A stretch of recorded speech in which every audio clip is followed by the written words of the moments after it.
আজকে বাবরি মসজিদে তখন আপনি কেন?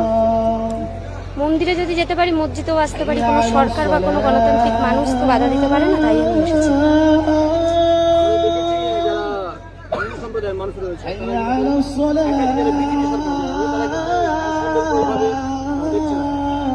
বিজেপি সরকার বলুন আর তৃণমূল সরকারই বলুন, যে সরকারই বলুন, দুজনেই তো সমান। আর কাউকে বলতে পারছি না কিছু সেরকম কিছু, কিন্তু হিন্দু মুসলিম একত্রিত হয়ে যদি ইংরেজ তাড়াতে পারে, তাহলে সন্ত্রাসও তাড়াতে পারবে।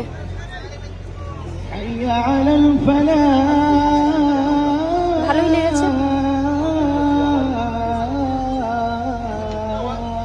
বলছে এটা করে না, এটা দাঙ্গার কিছু নেই।